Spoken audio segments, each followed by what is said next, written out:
So we just saw The Wolfman, a remake of the 1941 Universal horror classic with Lon Chaney Jr. This one stars Benicio del Toro as the man who turns into the wolf. She exerts enormous power, doesn't she?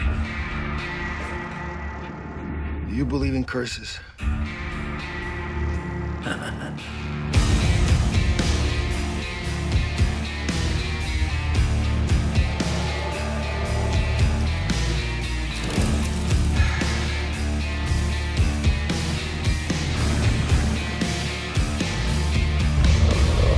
Hi, I'm Eric from SceneStealers.com, and with me today as guest host is Ryan Magnuson from the Sports Buddy. Chiefs. So The Wolfman it's based on, you know, the old movie, and it kind of had this montage feel at the very beginning of the film, and I think that was a reaction to this being a modern horror film and the other one being a slow-paced kind of a movie, and a B movie at that. But I really felt like at the beginning of this movie, the first 20 minutes was all montage. 25 years ago that my father found him. He was torn to pieces and half-eaten. Whatever did it was big, and buckshot couldn't kill it.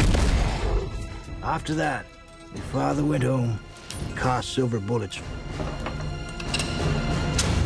Wouldn't leave the house on a full moon. I just felt like the movie didn't go anywhere right away. Any secret divulged in the movie is just given to you. There's no buildup. There's no tension or suspense. Yeah, exactly. I know what you're talking about. Why are we invested in these characters? We're not. Exactly. That's the problem. Lo and behold, prodigal son returns. Hello, Father. You've come for the funeral. What happened? Your brother's body was found in a ditch. He'd been torn to pieces. If there's anything you need, please let me know. I want to know what happened to him. It almost felt like Benicio del Toro, Anthony Hopkins, and Emily Blunt, the three lead roles in the movie, weren't really in the movie. It was almost like they hardly had any dialogue, and when they did, it was mainly Anthony Hopkins walking around quoting mysterious verses and saying things like, the past is a wilderness, it's full of horror. Terrible things, Lawrence. You've done terrible things. Never look back, Lawrence. Never look back. The past is a wilderness of horrors. Okay, for a movie that's supposed to be scary, this did not have a lot of scares in it, all right? I mean, there was a couple like, and then there's birds over, those cheap scares and that kind of thing, but I mean, beyond that? The scare me scenes, where the werewolf is actually supposed to be scary, going into a movie called The Wolfman that was rated R, I expected to get scared a couple times. I got scared 0 times. Yeah. This is a really simple story, and in that respect, we can compare it to a movie or a story like The Incredible Hulk. It's basically one man who has this transformation. It turns him into someone he doesn't like, and he has to run away from the people that he loves. Emotionally, it was completely inert, and then it was just kind of not too offensive. For as like psychological and cerebral as it tried to sound and seem, I wasn't really getting any of it.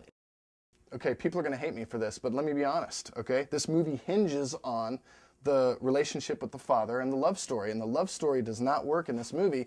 Emily Blunt barely has a moment to register on the screen, and here I am asking for more of the love story. I guess that was because I just didn't feel like there was anything to grab a hold on. Well, that's because it didn't register. Nothing was believable about these characters and their relationships. Yeah, and this movie was written by Andrew Kevin Walker, who wrote the screenplay for Seven, and honestly, I expected a lot more out of him. I appreciate that they went to lengths to add some more characters in, like Hugo Weaving, the Scotland Yard detective, but it just felt, I don't know. It felt forced. The whole movie did feel a little forced, a little bit subdued. And frankly, I'm just underwhelmed by the whole thing. I'm giving The Wolfman a minor rock fist down.